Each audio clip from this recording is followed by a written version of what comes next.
revisiting my dreams with the king.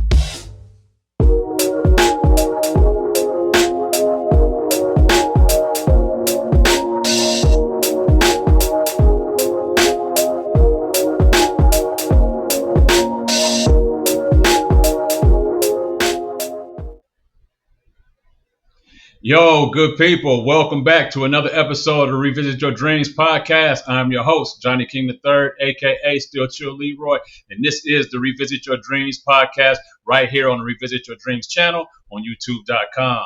I have a very special guest today, but before I introduce that guest to you, I'd like to tell you what we're doing here at Revisit Your Dreams. At Revisit Your Dreams, our goal is to inspire, to motivate, to encourage, to share and explore real life stories of trial, error, and success, and maybe even provide a few laughs along the way. Today's episode is titled, Providing Solutions is a Powerful Networking Tool. My special guest today is a successful entrepreneur in the technology IT field while also serving as a primary business partner and visionary support to an NBA great. I'll explain. He's a native of Queens, New York, currently residing in Norfolk, Virginia.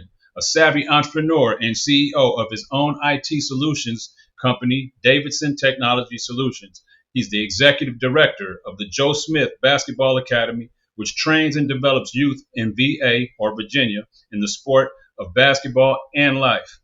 He's an avid sports fan, an avid hip hop fan, a hip hop enthusiast, I should say, and an all around good dude. Please welcome to the show, my brother, Mr. Thomas Davidson. Man, I appreciate you, man. Good to see you, Johnny. Thank you so much for that warm and great intro, man. Thanks so much. Yes, sir. Absolutely. Not to be confused with the comedian Tommy Davidson. Thomas Davidson. Don't get it confused. He's been confused of that many times. People see his name on a flyer or something, like, wait, Tommy Davidson coming to town? Nope. I've been dealing with that for a while, but no, not the comedian. Good guy, but no, not the comedian. Nope. And I'm a junior, so no. I'm a junior. I am Thomas Mel Davidson Jr. My dad was Tommy Davidson Sr. So yeah, it was actually two of us. God rest his soul. Well, God rest his soul. But I'm glad to have you here today, Tommy. Man, I call him. I know him as Tommy, so Yeah, definitely. I might call him Tommy. I introduced you to y'all as Thomas, but I'll probably call him Tommy. But I like to start the show, man, by letting the audience know about how I know each guest, how I met each guest. Every guest I interview is somebody that I know personally, somebody that they might be family, they might be friends, long-term friends, might be high school classmates or college mates or something like that. I may have worked with them in the past.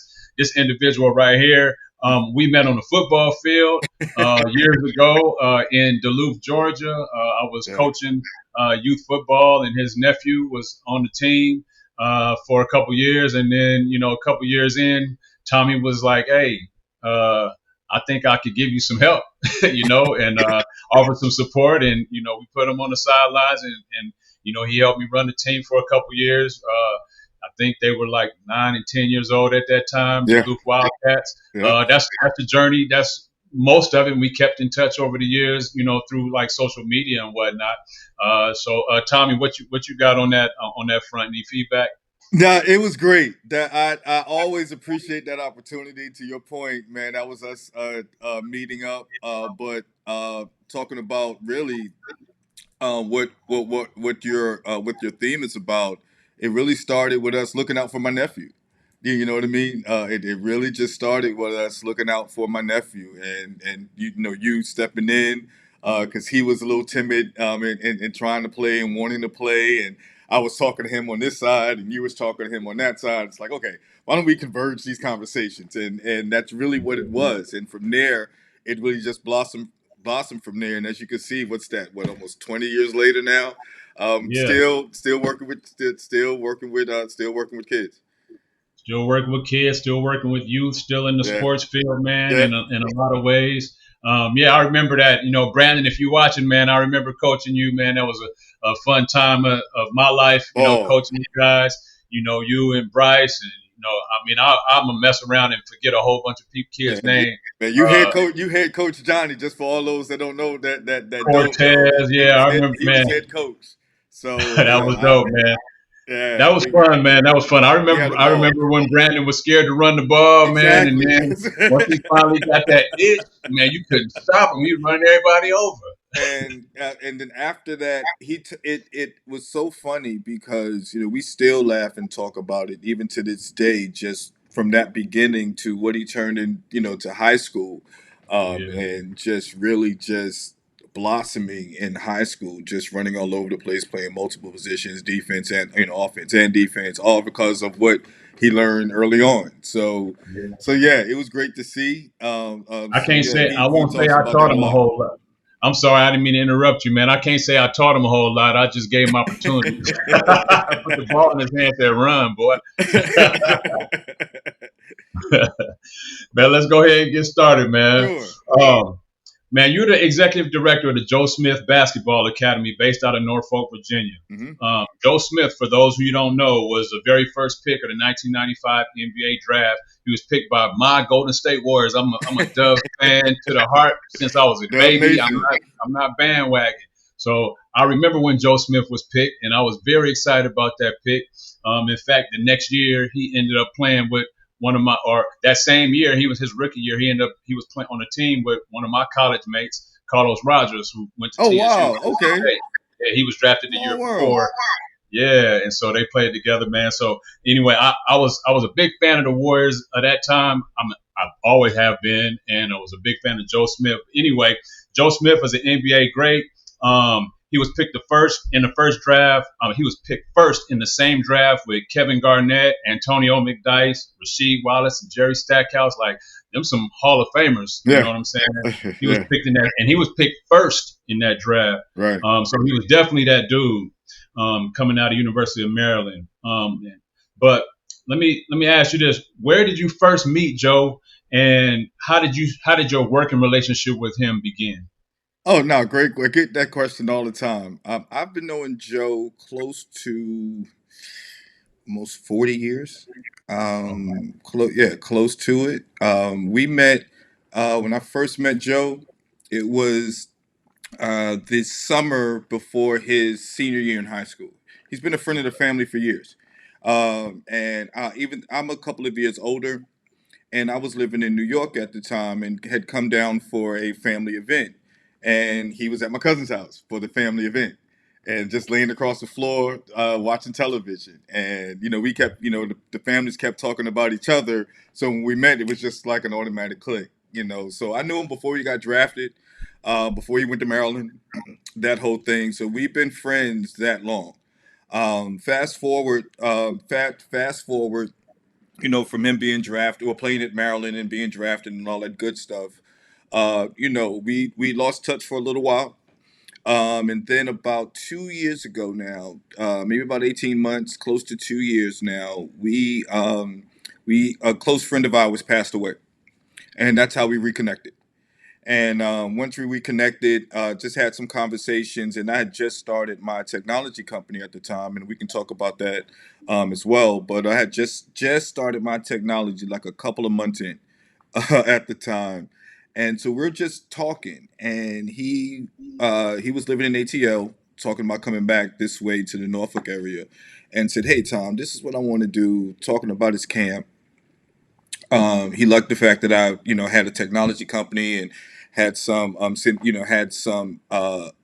resources in that area. So he said, "Man, like I would love for us to, work together." So I was like, "All right, cool." I start being Tommy. Your buddy asked for some help, just kind of pulling resources, having some conversations. Like, "Look, man, I can give you some things, put you in contact with some folks. You'd be good."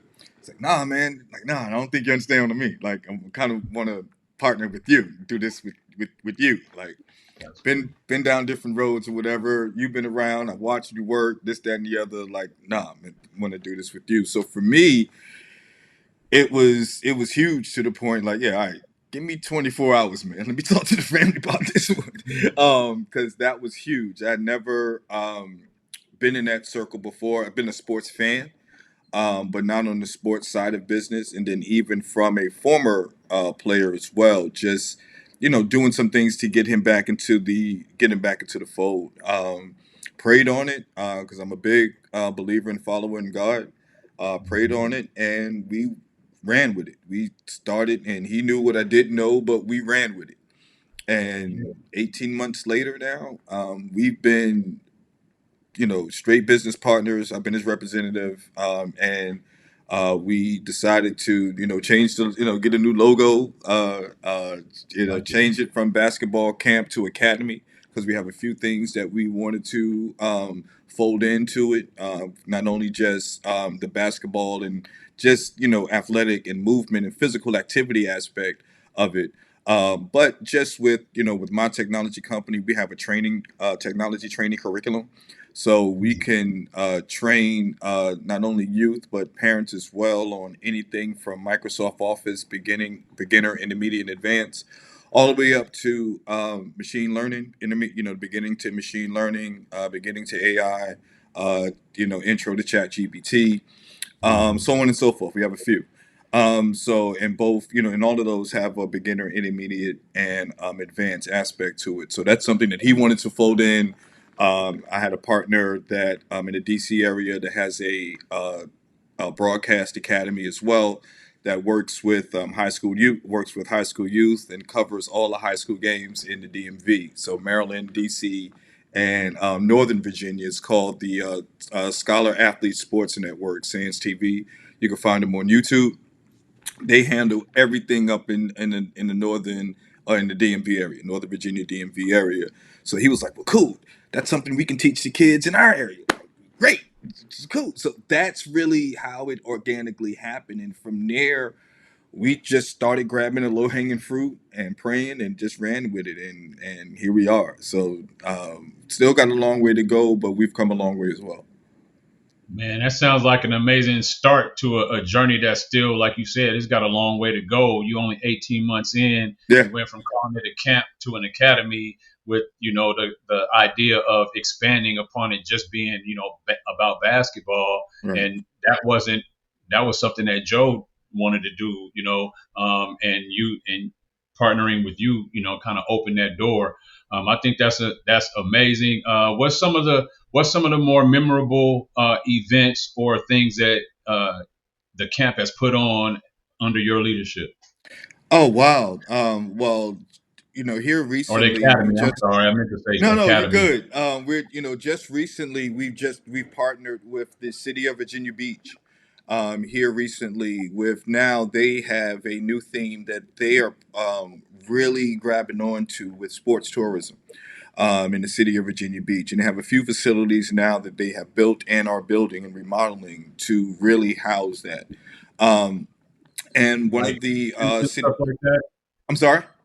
like tournaments and things like that. Well, Being not just facility. tournaments, but just yeah, but want to just do tournaments. Want to bring different sports events here from everywhere: soccer, flag football, not just youth sports, but that intermediate, semi-pro sports as well. Things like that also. So one of the councilmen that we met again about a year ago approached us right before he got elected and just said, "Hey guys, this is some ideas that we have. We'd love to work with you." Okay, no problem. Most politicians kind of give you that. But to his credit, his name is Councilman Cash Green, and here in Virginia Beach. And to his credit, a year later, that November, 'cause I think we met him that summer. That November, he was elected to the city council on a Tuesday. That following Monday evening, he called me and Wow. said, "Hey, Tommy, got elected. Like I said, I want to partner with you guys. Let's go to work." And we've been running ever since. So we just wrapped up two wonderful events, 2 week long events that we had. And our camp is a fundamental camp. It's not an AAU camp. So, and it's not to disparage the AAU industry by no means, because we have a lot of peers and guys that we know that's coaching in that industry, and we love them and we wish them all the best out there with their teams as well. But what we're doing is strictly fundamentals. We wanted to create a safe space for kids to come play basketball and come hoop, kind of get back to the basics. There's a lot of, even in the AAU circuit, those guys are playing a lot of games, things like that as well. So having that coaching time and having that time to be able to have that space to fail and that space to feel comfortable failing, Mhm. and having a coach like Joe that's going to be patient with you and walk and have that patience with you to kind of walk through those steps and teach you the game. Because to the point he always tells you, what we're learning now is the same thing those guys are doing in the NBA, and he's on the Mhm. floor 100%. On the floor, so it's not like he's there just supervising, and we have a lot of coaches just around him. It's him. And the coaches that we have assist him. We work with some volunteers and things like that as well. But he's out there.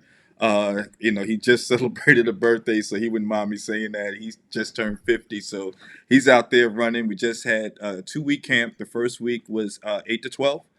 And the second week was 13 to 18. So he's out there running. That's his job. My Yeah. job is to set it all up and get him in the door. We had that at one of the a wonderful facility here in the Virginia Beach area called the Virginia Beach Sports Center. May get the square footage incorrect, so don't shoot me. But I think it's like 235 square foot sports facility, 2 floors, about 15 basketball courts on one side, indoor track and field facility on the other. Um, just partnered with them to be the new home for the Joe Smith Academy here locally. We do travel as well. So even though we're just developing a home here, back home in our, in somewhat in the areas where we grew up as well, we do travel also. So Joe's done camps. We've done camps in Atlanta, in Alaska, in LA, as well. So we're looking to now, with the rebranding and everything that we have, really to, now that we got our feet underneath us here with these events that we have, because now that would be our 1, 2, 3, 4, 5. That would be our fifth camp this within the year that we've done. We've done a few in the Norfolk area.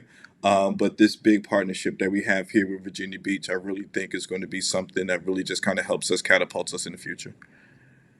Man, that's dope to to meet the what is it, the governor, The city councilman, the city council. yes, city Sorry. councilman, in the city of Virginia Beach, on the city Yeah, council. yeah, I mean I put a little too much on it, but No, it's okay. But to but your the city point, council, he for had him to get access to the elected. mayor, so that just gave us immediate energy to and an organic energy to really work together. They really kind of laid out right there while we were in the park the day we met him at an event. Hey, this is what we're looking to do. We would love to partner with you guys on it. Yeah, Okay, no problem. God is yeah, good. Let's roll. And that yeah, was no really just kind brainer, of how it man. went. And for him to follow through with right after he got elected to actually call you and say, "I told you I want to work with you." That's opening doors for you and for your camp. For Joe and for the kids. The youth of Virginia. I also think I also think it's cool that you guys are focusing on the fundamentals. There's a lot of camps that are skills camps, and kind of AAU level camps that kind of exclude those who want to just improve as opposed to are trying to make it to the next level. Right, And right. so I think that's dope to have that. Y'all need to come to Middle Tennessee, man. Yo, You all we need is a place. I tell people need all to the come to time. Murfreesboro. Yeah, Murfreesboro, Tennessee is it. I uh, mean, it's so much basketball out here. I mean, you definitely could have 3 weekends in a row of full activity. yeah. Let's stay in contact because, like I tell folks, we the only thing is we're plug and play. So all we need is a facility, Yeah, with facility and access to the youth in the area. Just connect us to the youth in the area and the facility, and yeah. we can really kind of show you what we can do. One of the things that we do as well for especially a lot of our day long camps, because we do half day. Joe does individual workouts. We'll do half day Hmm. camps. We'll do full day and then week long. Especially with our week longs that we just did, we provide lunch to the kids as well. Free, that's part of the package. We've been really, really, really, and I'm saying that many reallys, focusing on keeping it affordable. So, the last two camps that we had were only $99 for the week, and that was including the lunch that we provided, lunch and snack that we provided daily.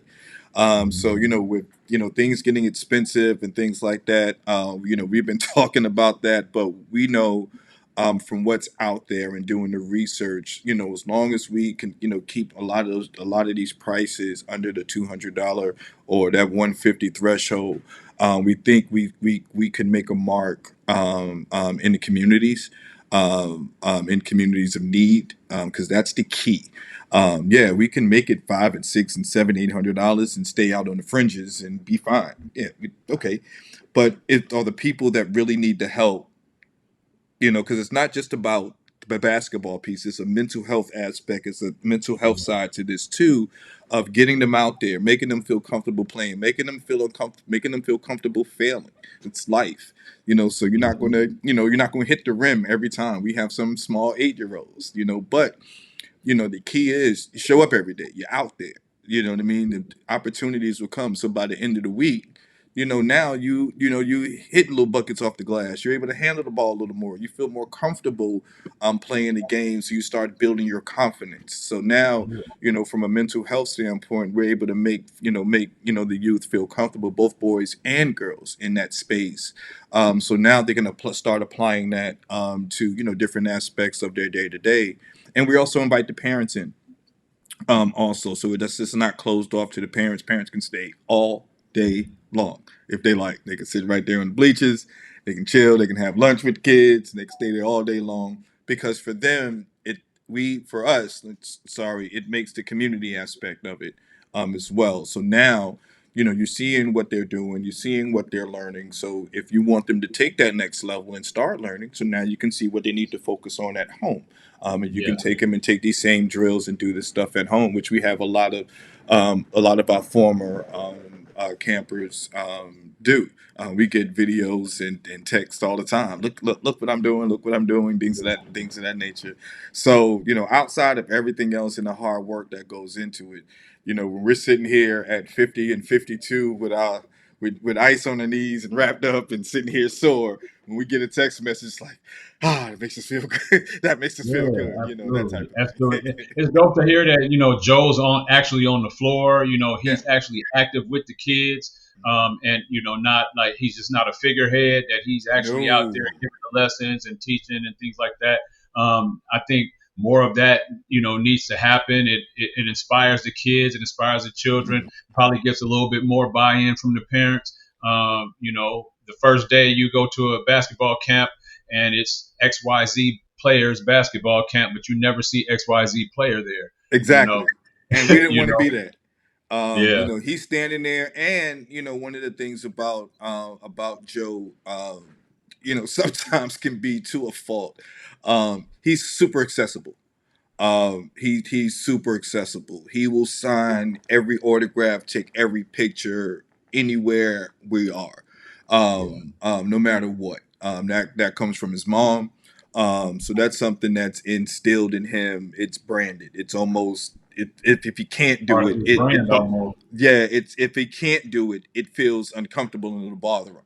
for To sure. that degree. So he really, really is, like I said, he's very, very open. So when parents come, you can see them kind of standing off or whatever, and he'll either turn over and walk over to them, or I'll even say, "No, you can really go over and introduce yourself," Yeah, and it, making them feel comfortable. So like I said, by the end of the week or the end of the day at the camp, the parents are taking pictures and having conversations and feeling comfortable as well. man, that's so cool, man. We got to stay in touch on that, man. I think there's some opportunities, like I said, out here in Middle Tennessee. There's plenty of facilities. There's plenty of kids that need help. I mean, this is a huge sports community out here. So yeah, definitely Oh, we we'll got to look get forward. Definitely, let's keep in contact. We definitely look forward to it. for sure, man. Um, let's talk about growing up in Queens, New York. Tell us about your childhood in Queens, New York, and how that helped shape you and mold the dreams that you had for your life. Oh man, it's who I am. to be honest with you, that's my build a house. That's my foundation. Grew up in Queens. I'm a Queens kid. I grew up on Linden Boulevard, so I actually lived on Linden. What? Yeah, You saw yeah, Linden, Linden yeah. Boulevard? I lived on Linden. Wow, My that's the old birthplace. Yeah, my old address, because it's my house is torn down now, so I can give my old address now. My old home is not there anymore, so it's 19307 Linden Boulevard. I lived on Linden between 193rd and 192nd Street. I tell you, people know. I tell everybody this. You know exactly where I live.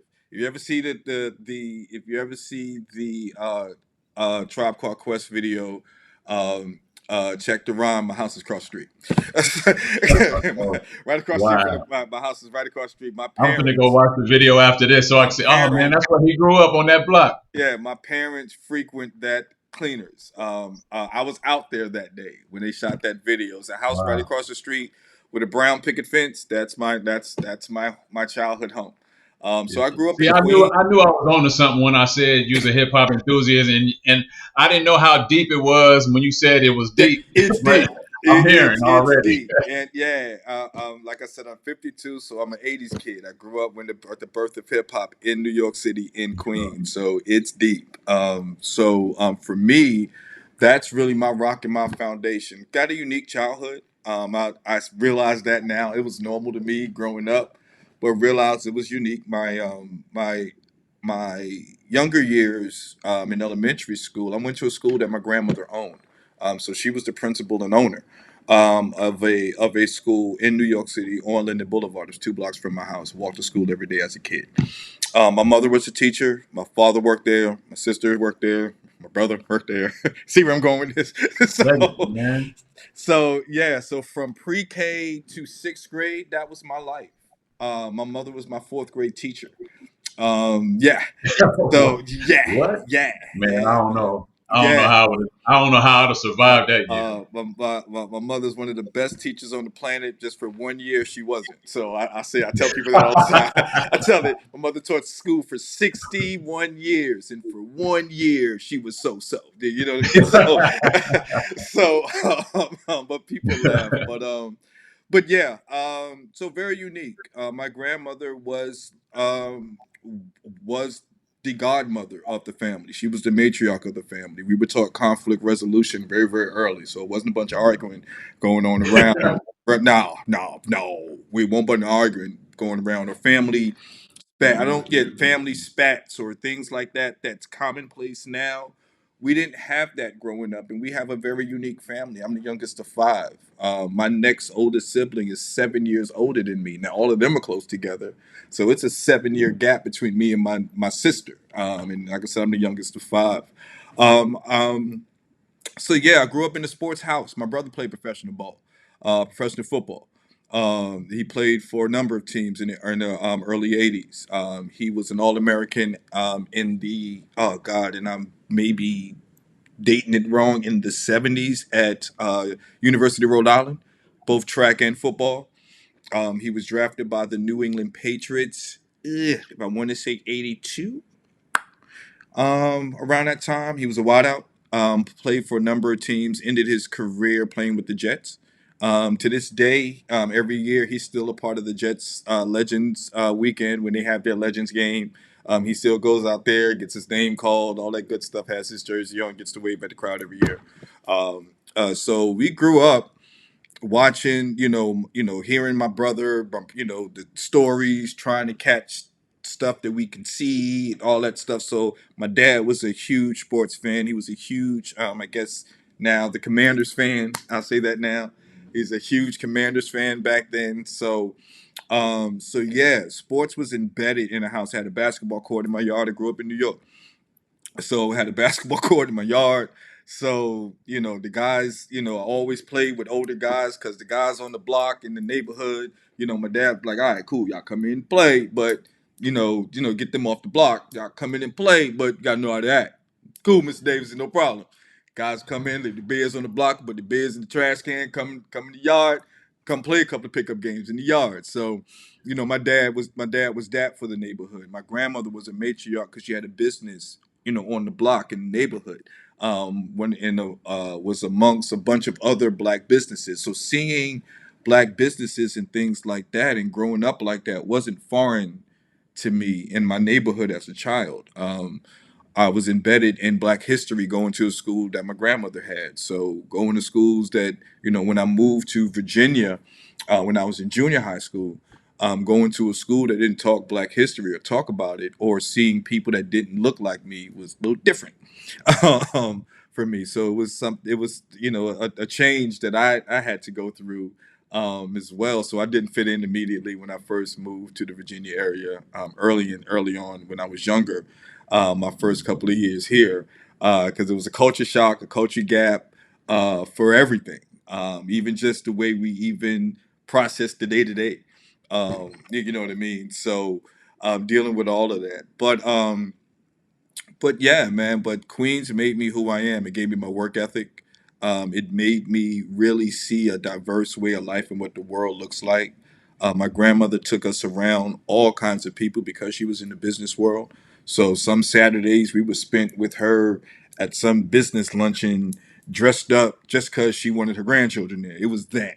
You know what I mean? So I got to see a black woman be strong in white spaces, if I can say that, as well. This is late 70s, early 80s. So growing up in Queens, growing up in New York, it really shaped how I looked at the world and how I looked at life. And really what Virginia did was really just put the icing on that, because it taught me really the southern side of the world and what that looks like and that culture. And my summer vacations were spent here, but it wasn't really to the point of, once we moved here and was living here. So once that happened, really getting that culture and that Southern culture kind of mixed with the work ethic and that grind that you get, or that you hear about it, that you get from being in New York, that you can't shake, no matter who it's just in you, I think.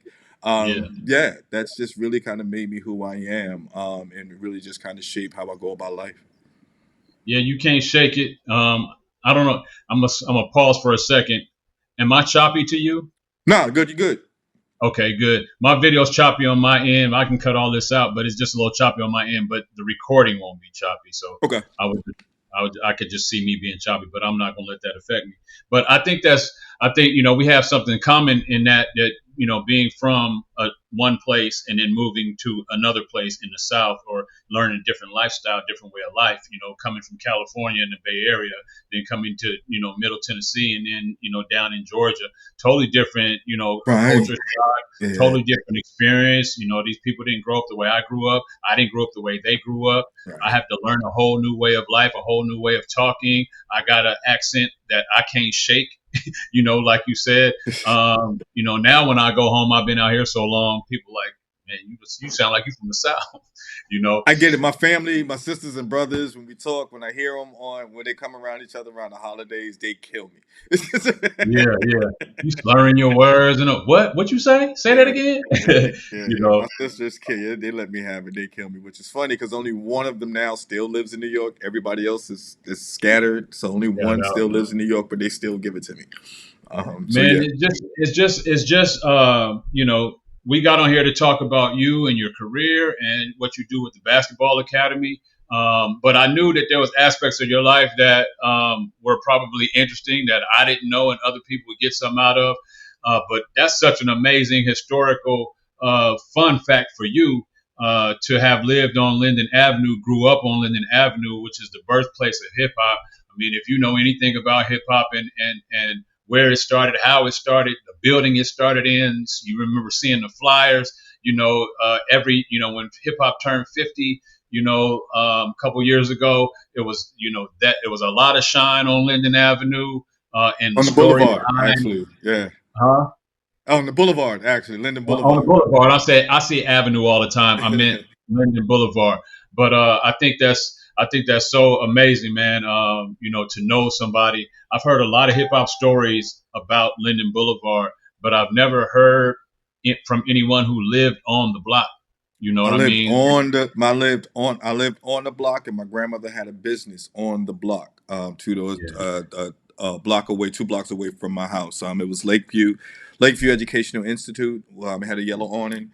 So a lot of folks that grew up in Queens knew the school with the yellow awning Yeah, on yeah. it. So yeah, yeah, And then and your that, brother, making it to NFL, for the Patriots and the Jets. I think that's amazing. Anybody who has the dedication to, commit their life and their body, to doing something like that, to playing any professional sport.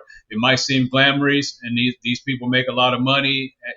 Nowadays, it's a lot of notoriety and fame, but it comes with a cost, and it yeah, ain't he just went through a all lot. physical, Yeah, man. It's all kind of cost. yeah, he has his own story, but yeah, he did go through a lot. But he is great, great brother. It's doing great. And it was funny because even just post his career, the beginning part of post his career now, he coached at Bayside High School in Queens. That was the school that he broke basically every record that was on the map at the school and wound up taking him to a state title as well. So he was able to, get some success from coaching, and now he's in the business world now, doing his own thing, and being the success over there. I pick with him all the time, but yeah, so he's had a chance to dip, to dip in as a player, dip in helping the youth, and Yeah. now he's, now in another chapter of his life, just really conquering some things in the business world.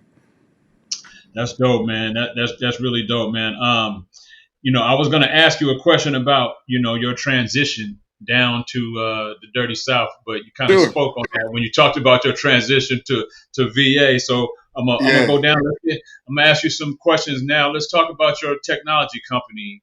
Sure. Your IT company is Davidson Technology Solutions.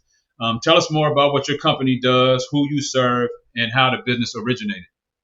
Yeah, my business originated, have a 31-year career in technology. So yeah, even when you met me, that's what I was doing. That was my 9 to 5, was doing technology support.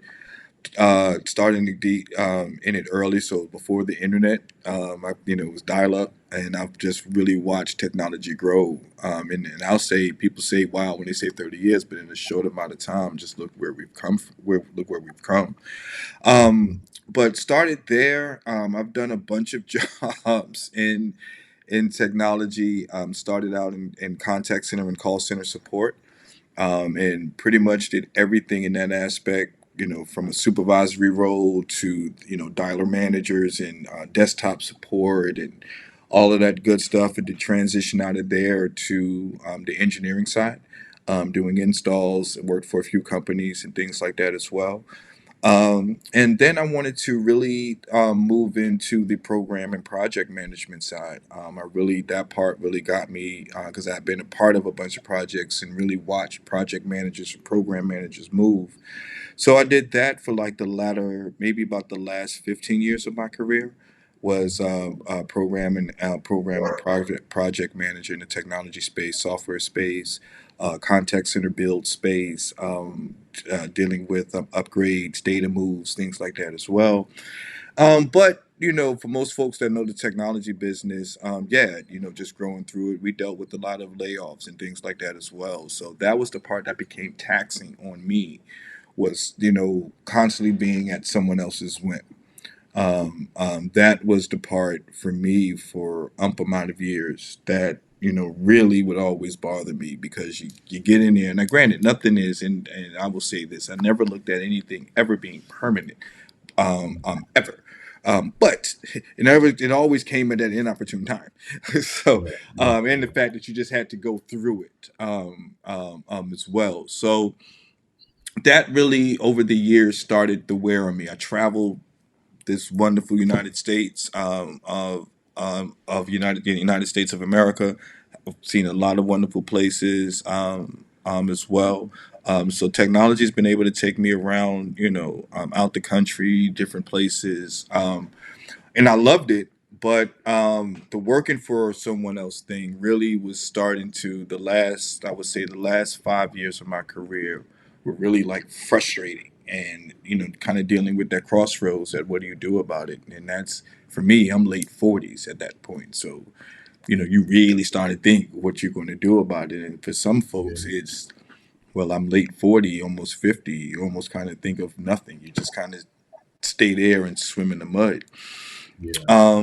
But again, being from Queens, can't really do that. You drive yourself crazy. And I really started focus on starting my technology consulting company. At that point, really started really writing down the groundwork for what I wanted to look like and who I wanted to serve. And then COVID happened. And when COVID happened, it's funny how God works, and because He always kind of guides you where you need to go. And my mom was teaching at our church. They have a school.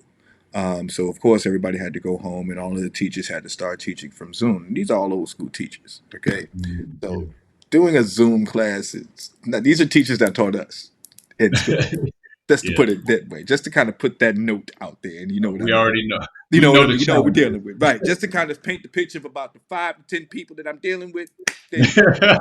So, um, Yeah. hearing my mother fuss every day about these being on Zoom and these Zoom meetings and it not working and blah blah blah blah blah blah.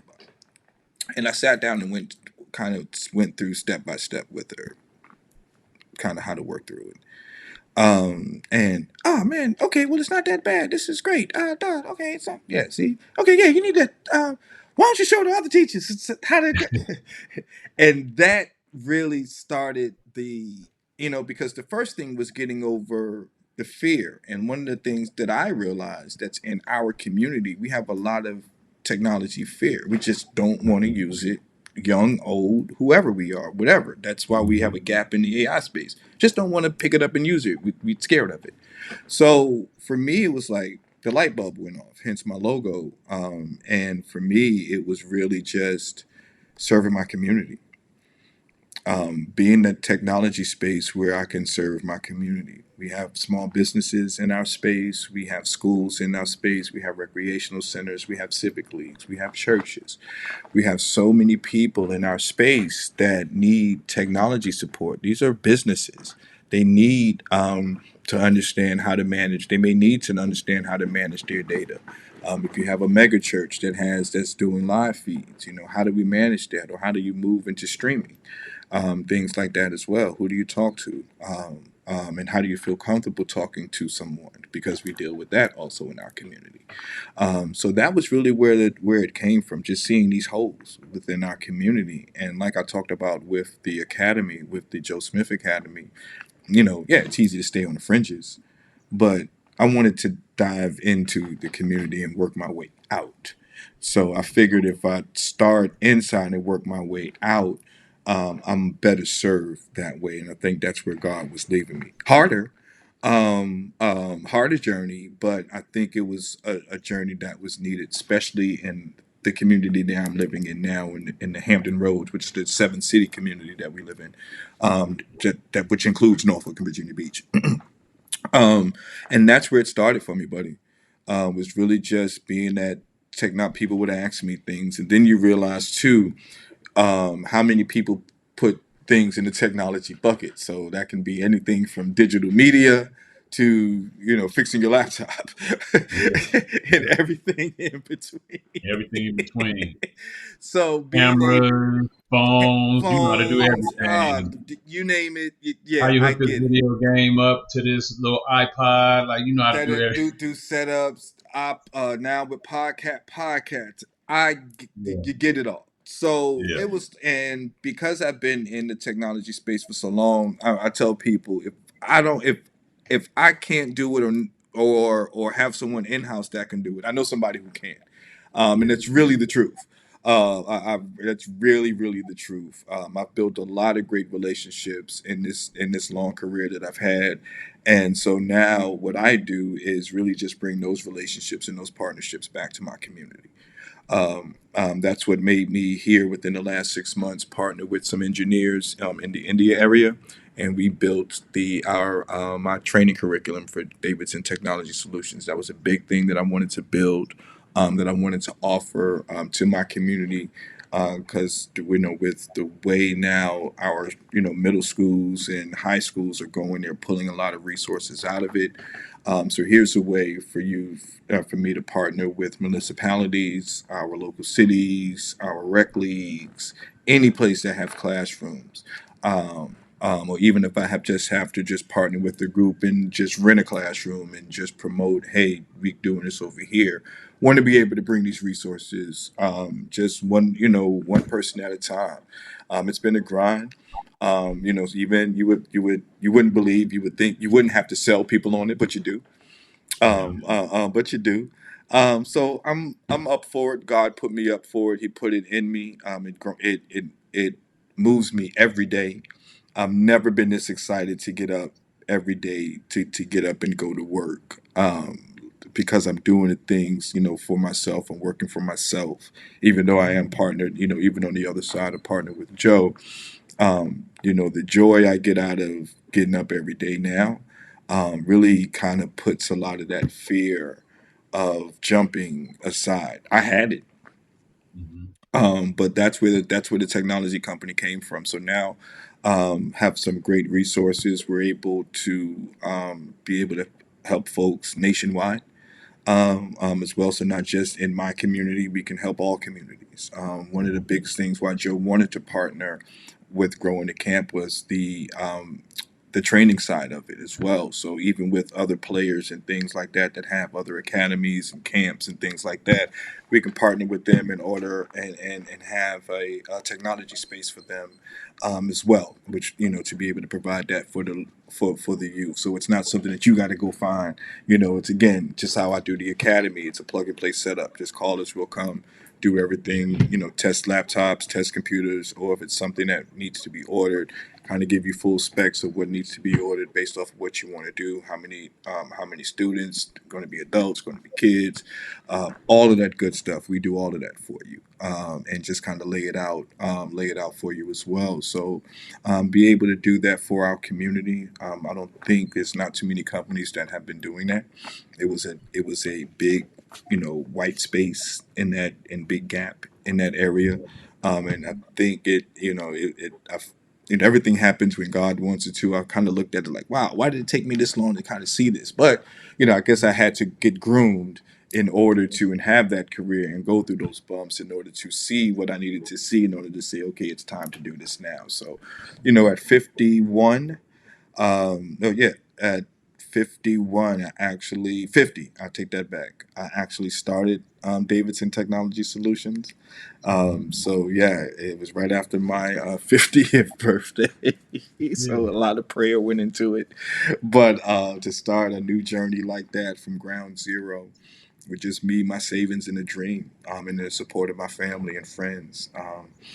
Yeah, that's really what it was, and I've really just been grinding and taking wax at being able to deliver and help our folks, solve problems and solve some technical issues that they may have, or even just be a conduit, just as a voice of they can just bounce our ideas off of too, and just point them in the right direction. Being able to do that because that's what folks did to me in my career. Yeah. Yeah, man, that is an amazing journey of how you started that business. And if you're watching, in the audience, this is the part of the story that identifies most with Revisit Your Dreams. Okay.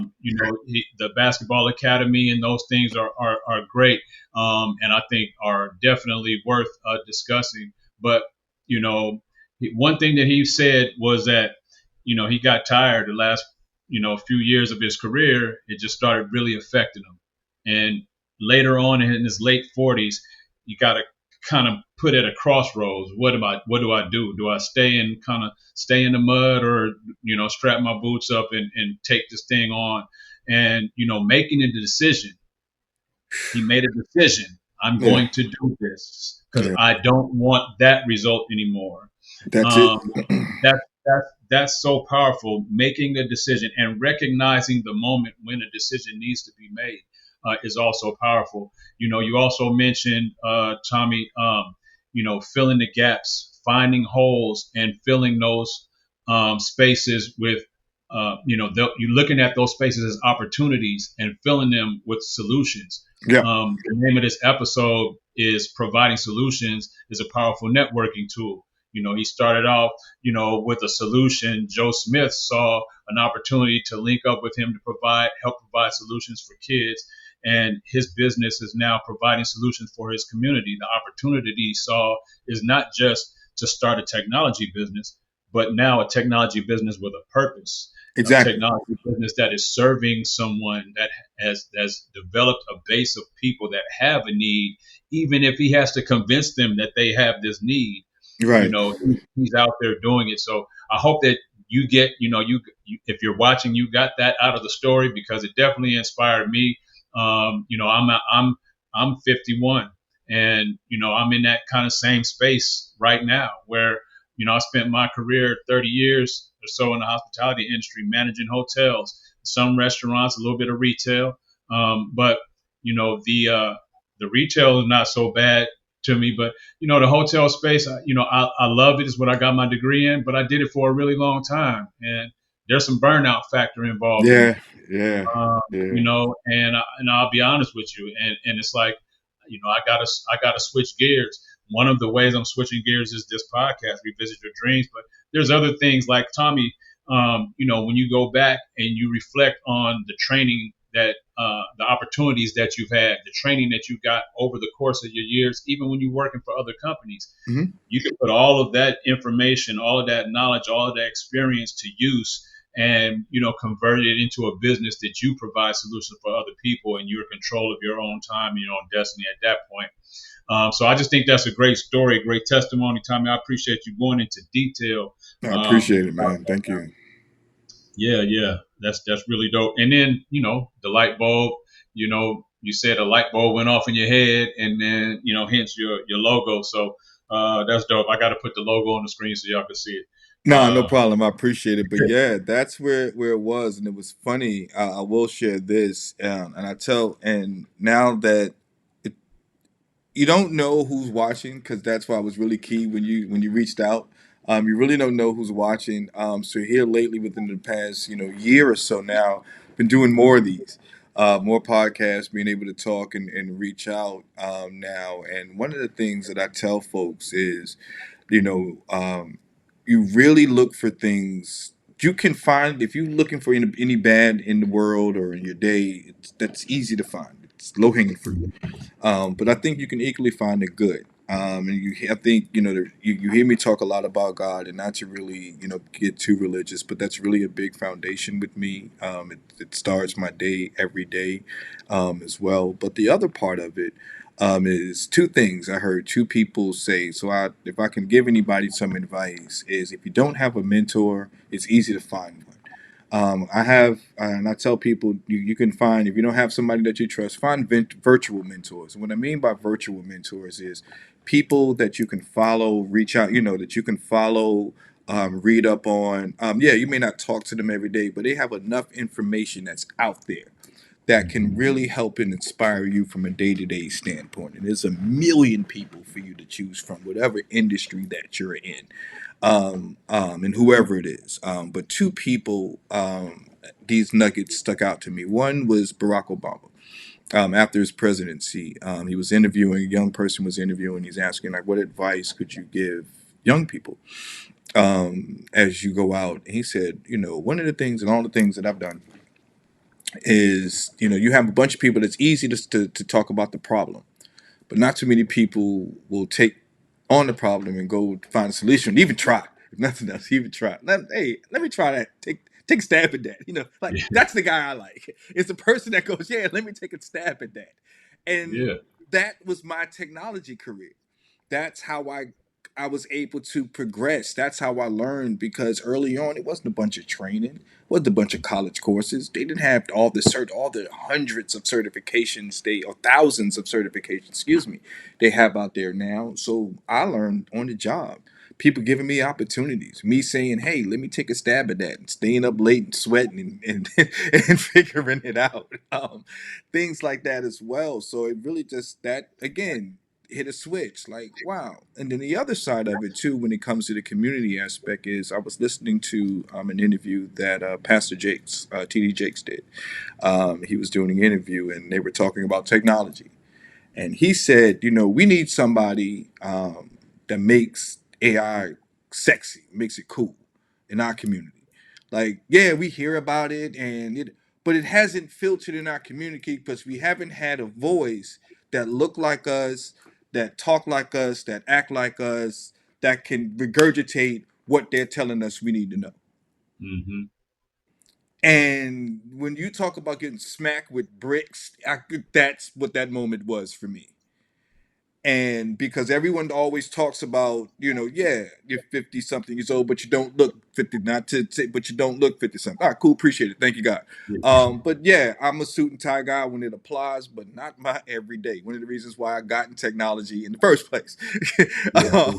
um, so yeah, if but it doesn't mess with what between my ears, So yeah, this can be pretty deceptive sometimes in the boardroom. And again, I'm still learning as well. So the fact that I am always willing to open myself up, not close myself up to learn, no matter who it is.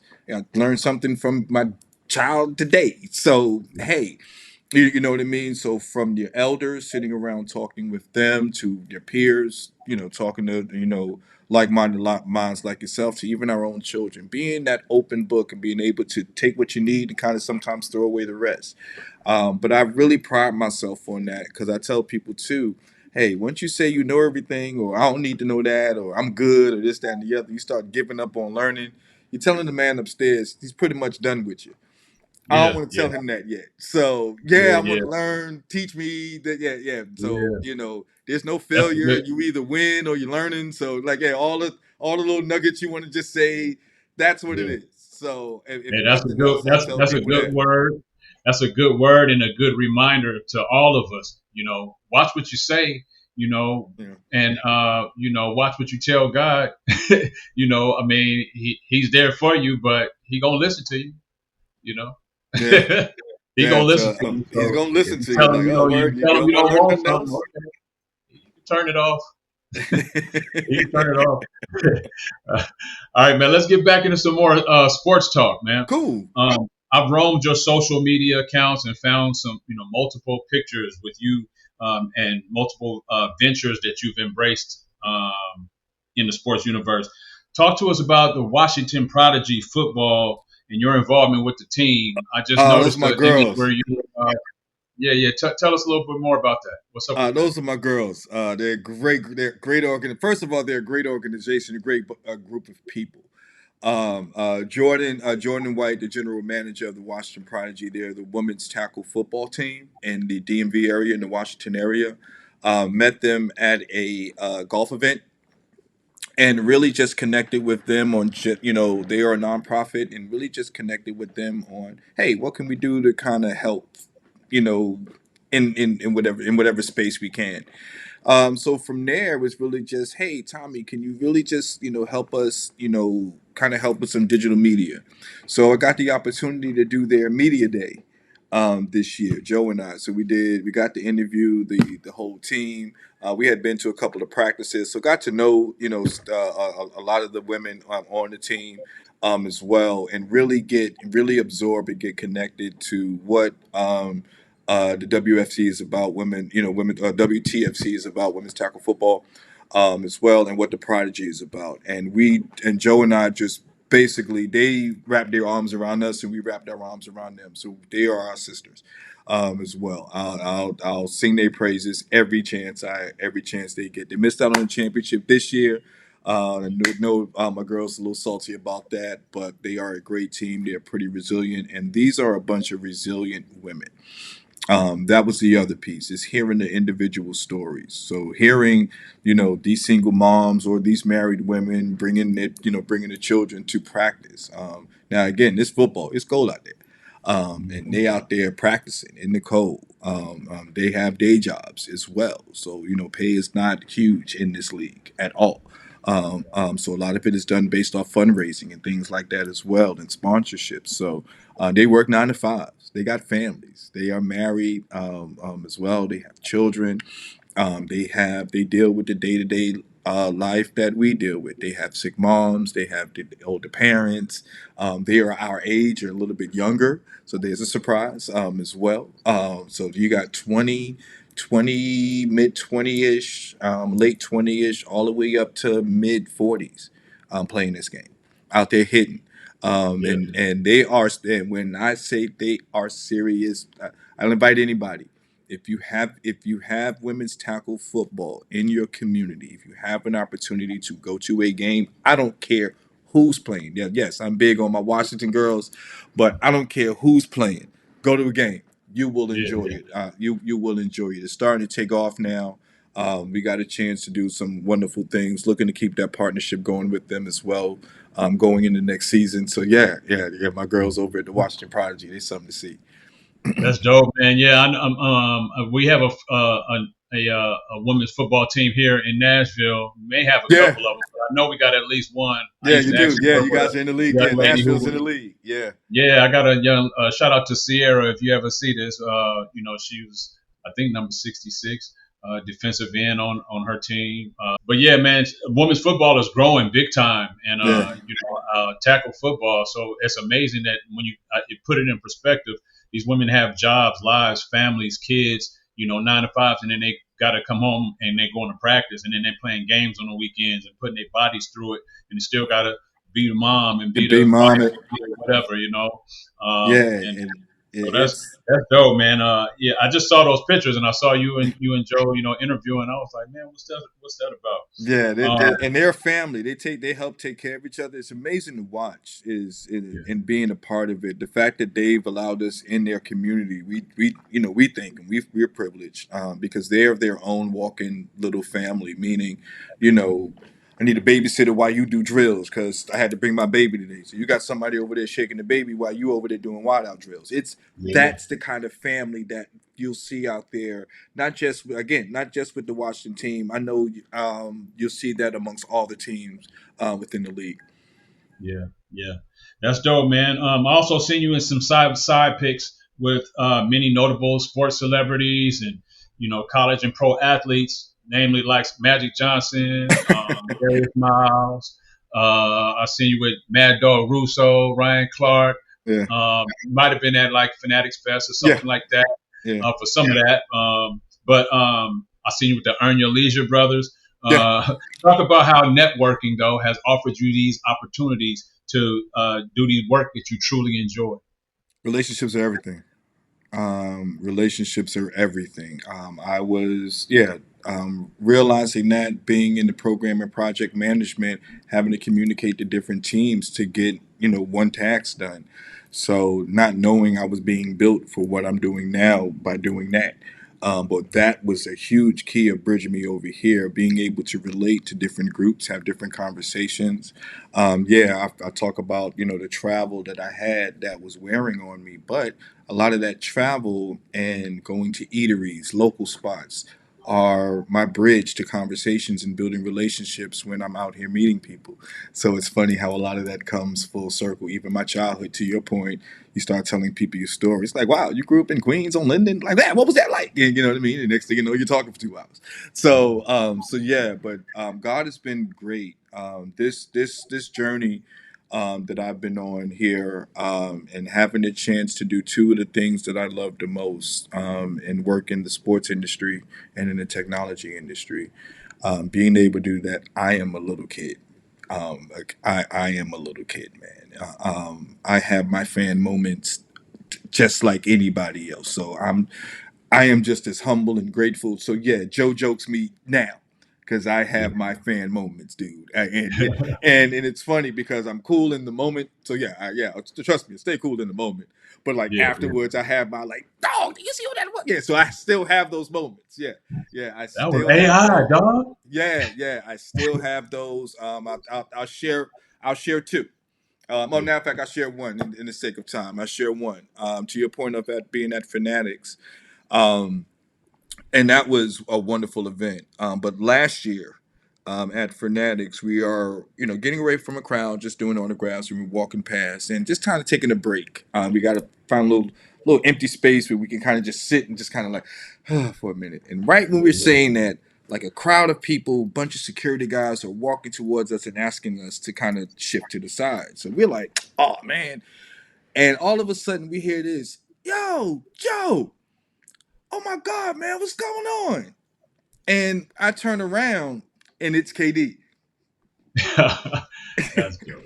they played together in OKC, Easy and money. one of the teams that Joe played for was he played with KD and Russ in OKC. They brought him in as a vet in the locker room, and KD literally screams out his names across the floor.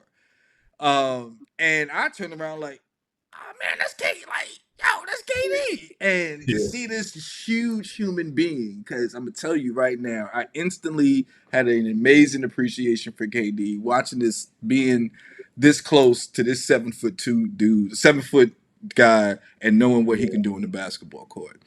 But that was one of the best fan moments I would say I had. Got a chance to be in a moment with him and Joe actually connected. So got to be in a little security circle with him and Joe yeah, actually connected. Got to take the picture of him and Joe together. Got to meet. Now the cool thing about that was his agent and rep and business partner, Rich Kettleman.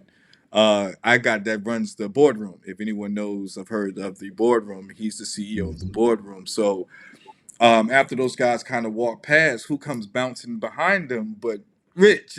So for me, it was like, yo. So that's how I got that picture with Rich and got a chance to at least get 2 minutes with to talk to him. yeah, And for me, it was like, man, that was bigger than meeting KD because I, get to connect with this guy and figure out how he moves and how he does what he does because he took a leap too, as yeah, well. So that was amazing for me. So it's been a blessing. It's truly been a blessing. I do not take any of this. Every event is new. I do not take any of this for granted at all. yeah, man. It's when you're invited to be a part of something and you show up and you show out in that.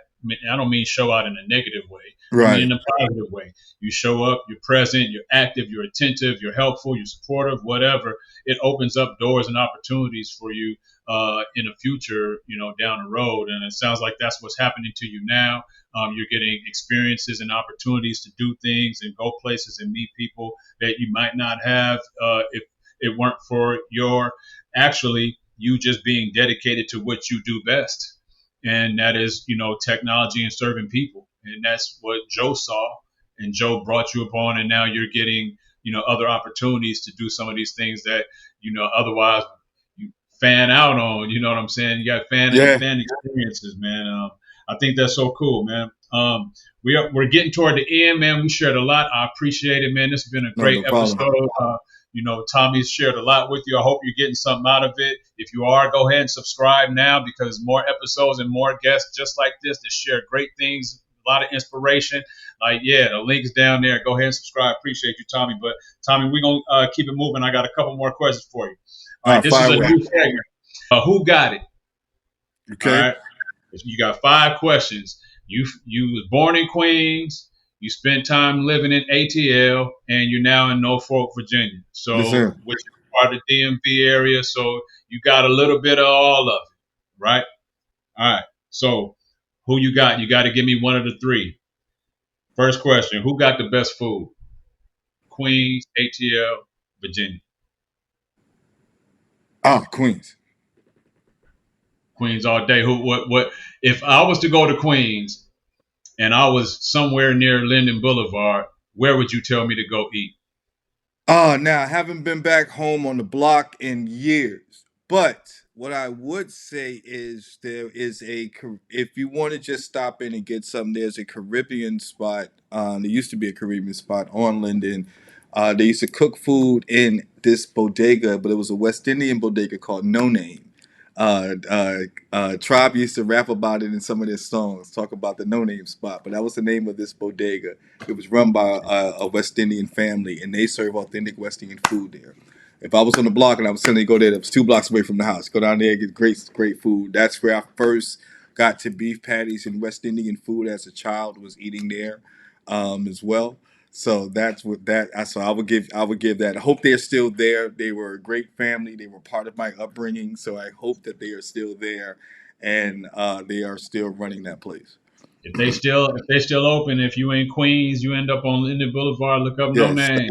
Stop by No No Name. Name. It looks like a small little bodega, but if you go in there, I guarantee you're going to get some of the best That's where I'm Caribbean going. food If you I ever go to had. if I go to Queens, I'm going to no name. Yeah, you would get some of the best. That's what I grew up. That's what I. Some people may disagree. Like I said, I haven't been back in a few. I haven't been back. I've been back into the city, into Manhattan, but I haven't been. I'm overdue for a trip back on the block, back home. So I would love to go back there. So I hope they're still there. Next one. All right. Queens, ATL, DMV. Who got the best nightlife? Ha! I would say DMV. And we're a little bit different in the Norfolk area because we're southeast, so that's that's Northern Virginia. But I would say the DMV, even a tad bit better. But ATL is close. ATL ATL. is right there. But I'm still gonna go. I'm still gonna go with DMV because when you think about the DMV, you're thinking about three states, man, or two states in one district. That's DC, VA, and Maryland, and the culture that you get from all three of those combined, yeah, that's next level. ATL is close. It is really close, but I have to give it to DMV right now. Man, if you let a lot of people tell it, ATL is on top just because of one location, Magic City. Well, yeah. Depending Now on I'll who give you you ask. now if Depending you on, wanted to go that entertainment route, yeah, the well, South yeah, I has was talking yeah. about nightlife. Period. Yeah, It's okay. So if you whatever want to you go chalk it that up to. route, But yeah, if you want to go that route, yeah. Now that's why, and that what kind of gets them right there at the threshold is the yeah, adult yeah, side of the life, the nightlife. But on the, for a lot of us too, on the what I call the black excellence side of life, or looking to pursue that black excellence, whatever that means to you. Meaning, we know what the other side looks like and what goes on in the other side, and not leave that alone. But what we're looking for, I really think the DMV gives us a great different spots from small to large, and all very eclectic, all different kinds of foods and things that you can get and little spots, lounges, cigar spots, things like that. All these little nuggets in between there. And that's why I say, I know Atlanta has them as well, but it's hard to compete with, with almost three states combined for in one. sure, for sure, man. Good response. No All doubt. right, who Queens, ATL, or DMV? Who rocks the best fashions? Who got the best style? New York, period. Hands down. That's it. That's the next question. That's it. Yeah. It's got All you that's gotta it. do is look in the Just magazines and look, look in yeah, the everything previews. comes from New York. Now everything starts there and branches out. So yeah, even your own fashion, the Southern fashion, the DMV fashion, it all has a foundation of NYC. And so if you want to argue about that, I gave you Parsons and FIT. So there you go. So You heard it so there first. Look, if Queens is the birthplace of hip hop, and you know the five elements of hip hop, yeah, I yeah, mean, yeah, enough yeah, said. yeah. Like if you don't know what I'm talking about, you don't know what I'm talking about. Most of all your fashion brands are either overseas or in New York. So like yeah, so I just leave that alone. So there you go. All right, who got the best music? Who makes the best music? Queens, ATL, DMV. Now you got that's a lot to consider Yeah, because a yeah. lot of good music comes out of Queens, the birthplace of hip hop. So you can't deny it. But ATL had a strong run, and they still running. I'm about to And say DMV, had, when you yeah. talk about Pharrell, you talk about the Clips just came out with some Just new. You Virginia, talk yeah, about just Missy.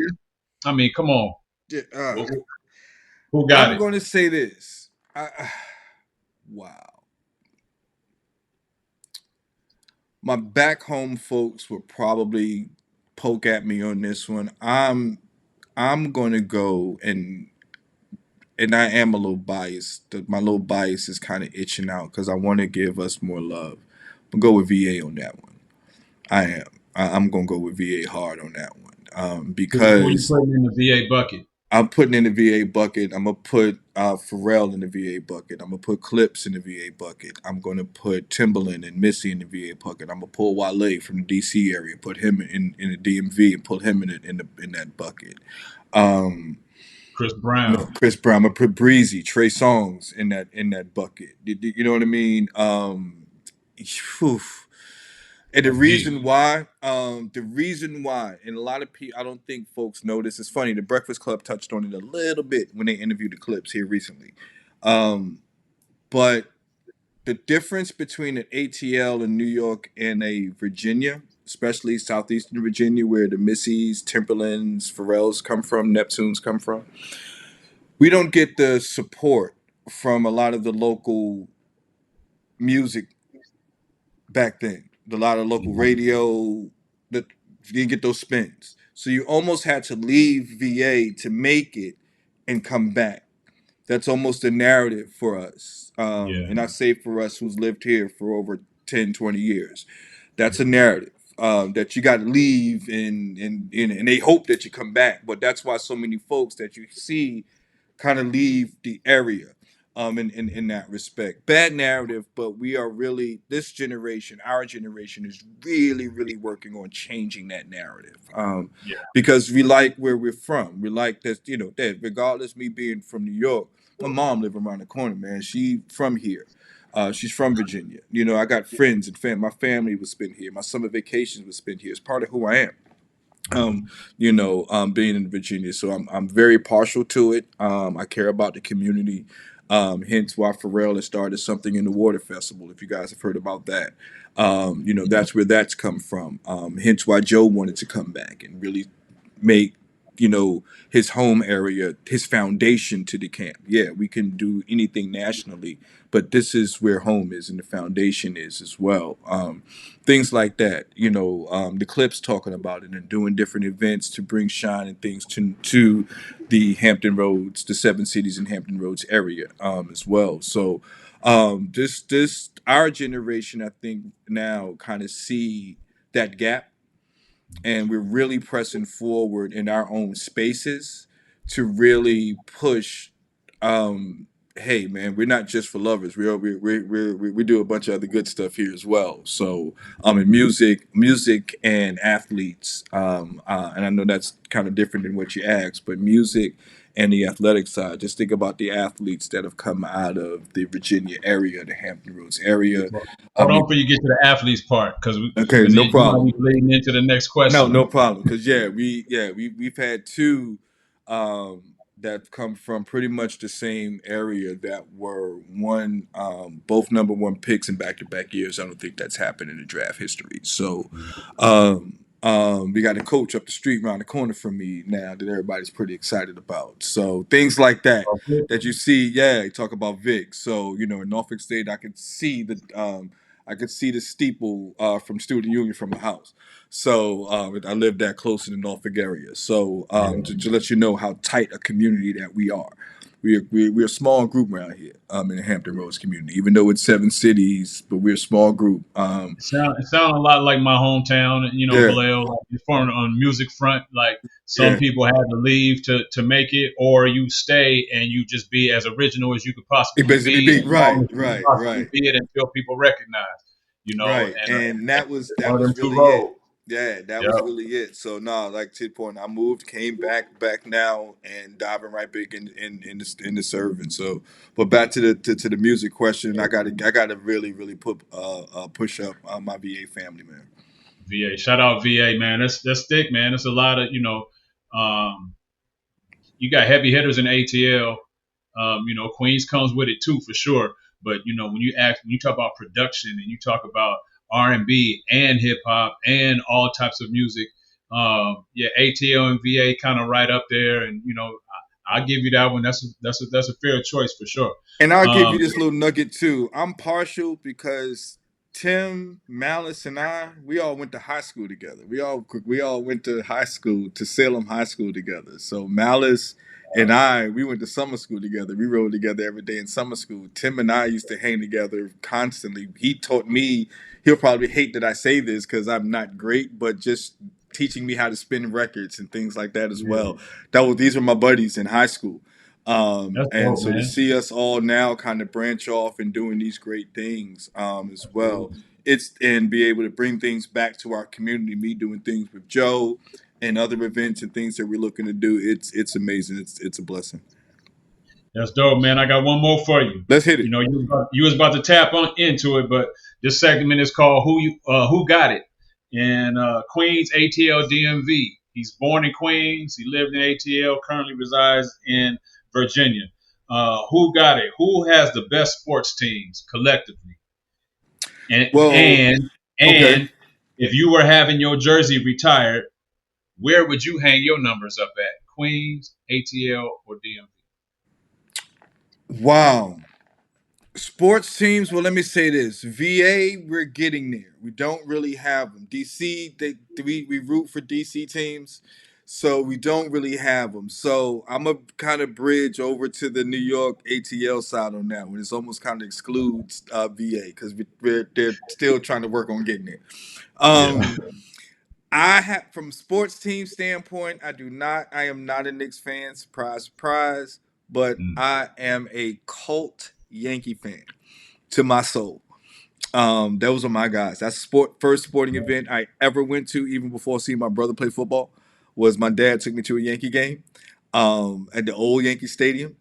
So yeah, I am a diehard Yankee fan. I Shout don't out to the care. Yankees. Yeah, Yo, y'all just inducted one of my hometown mates, CC Sabathia, big into the Hall of CC. Fame. Yeah, In my high man. school. Huge Yeah. CC fan. Derek, to most folks, Derek Jeter is my Tom Brady. So I guess everybody knows what that means. So yeah, that's how I Mhm. look. That's how most New Yorkers look at Derek Jeter. How most Bostonites look at Tom. Folks in Massachusetts look at Tom Brady. So Mhm. yeah, I am super super partial on the Yankees.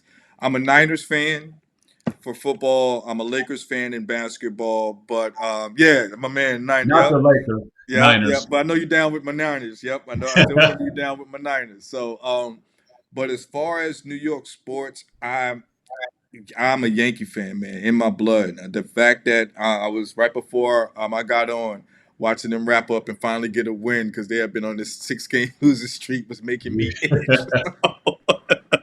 So yeah, Yeah, yeah. So watching Goldie hit that home run right before I got on today kind of helped my mood a little bit this evening. yeah, yeah. But No, yeah, that's dope, man. big New York Yankees. fan. So you giving it to New York Got for to the give it to team? New York. Yankees kind of trump most folks. Even most folks cities. Yeah, we got 20. My guys got 26 championships. Got a host of Hall of Famers. I laugh. People call my guys the evil empire, but we're the team everybody want to be. Man, Our hats.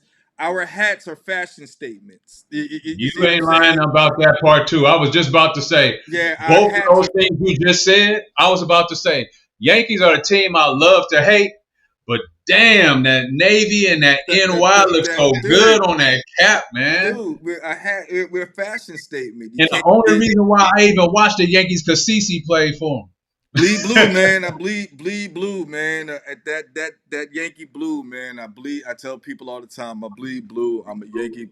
When people ask me the toss up between Virginia and New York, I kind of say this: Virginia is in my heart, but New York is in my soul. It made me who I am. Virginia will always be in my heart. It really helped develop, the man that I've become. But my foundation, my rock, what my house is built on is NYC. Yeah, yeah, dope, man. We we're gonna wrap it up with this last question. You shared a lot with us. I appreciate your time. I appreciate you offering all of the inspiration and nuggets. The information that you share with us about how you turn your career into your own business and how you're using it to impact your own community and how that concept is expanding now, beyond the borders of, your hometown and, Norfolk and beyond the borders of the state of Virginia.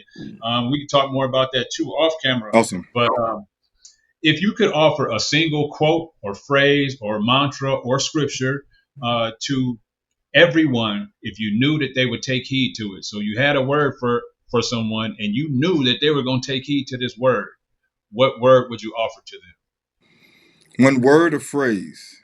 Word or phrase or Word or quote, mantra, phrase. scripture, whatever. Right here, man. This is Philippians. You can all things through Christ. Do all things through Christ who strengthened me. That is it. That's He is your rock. He is your strength. Um, He will give you the strength. And I know it sounds cliche. Trust me, it sounded cliche to me early too. But if I can tell you, if you can get connected with, if you can find a way to get connected with God, believing in a higher power, believing, getting in, just making a routine, just to, and you don't, and what I tell people too, as you're building a relationship, He knows who you are. Just talk to him. I like I'm sitting here kicking it with you. It sounds weird. Like, God, what am I doing? Like, please help me. Lead, all right, God, appreciate you, God, man. Thank you so much. You lit me out of that one. And it's that.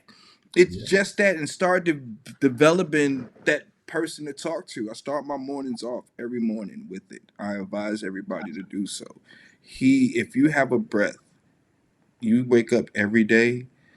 Your dream is not over. Period. It's not. Yes, I understand the fear. It's paralyzing. Just jump. You know what that side looks like. Just jump. Exactly. Exactly. Just trust me. Just jump. And if you jump, you really find that everything else is on the other side of that hard. I'm living that right now. Currently. So yeah, I'm not fully where we want to be. We're building.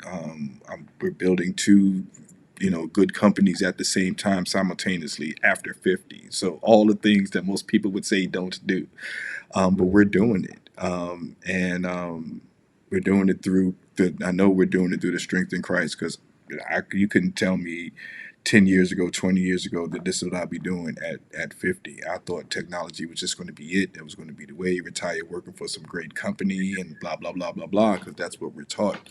But here I am, diving into all of those nuggets that my family taught me and the things that I saw at an early age. When I go back to your point in Queens and seeing my grandmother being an entrepreneur as a black woman, for all the reasons for her not to be, she still was. So what's the excuse for me, regardless of who's in office and what's going on around me in 2025? That's really kind of how I feel about it, and I want to give everybody that same advice.